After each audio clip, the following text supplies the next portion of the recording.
All right, I want you to talk and to look at us talking about something that really matters. There are so many conflicts right now, and if we look at the drone footage, this is the best way to describe it.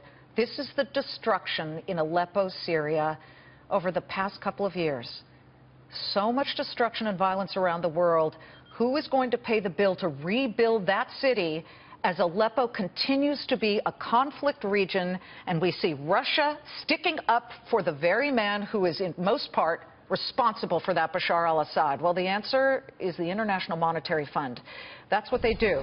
Just recently, the IMF delivered a $17.5 billion aid package to the Ukrainian government on February 12th. This after that nation wrestled with years of war and social unrest that culminated in the annexation by Russia of Crimea.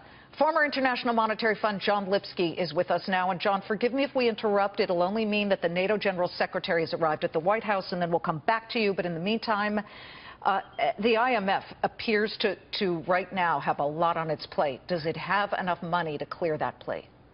Yes, in the current circumstances, it does.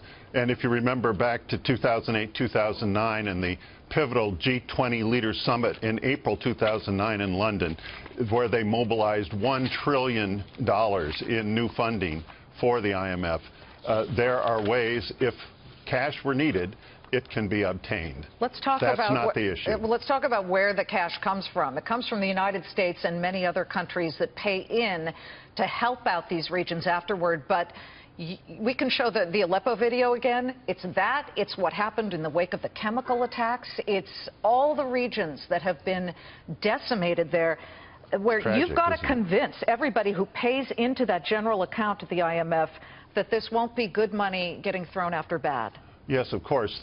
The funds available to the IMF, or the IMF's own resources, are a revolving fund. So that's one of the requirements of IMF support. Their support of an economic program that will provide the wherewithal for its repayment as the economies develop and grow. Let's educate our viewers.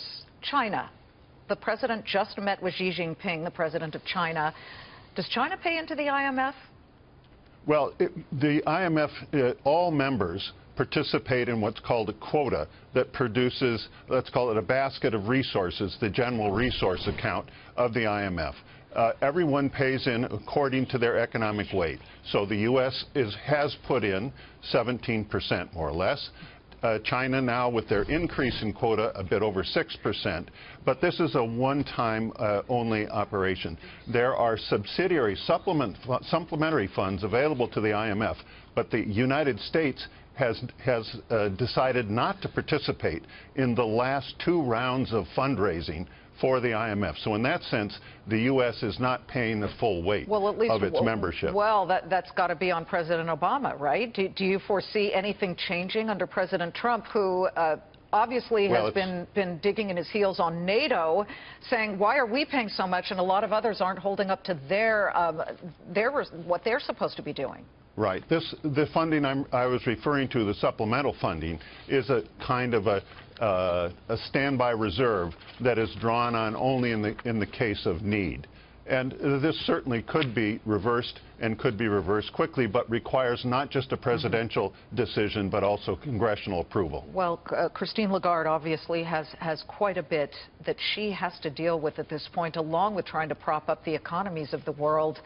Where does she stand on things like rebuilding Syria? Do you wait till the entire the conflict is over?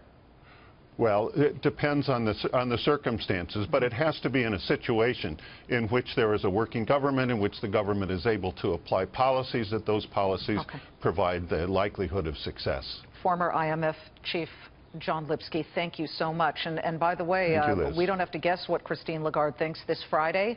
Keep it on countdown.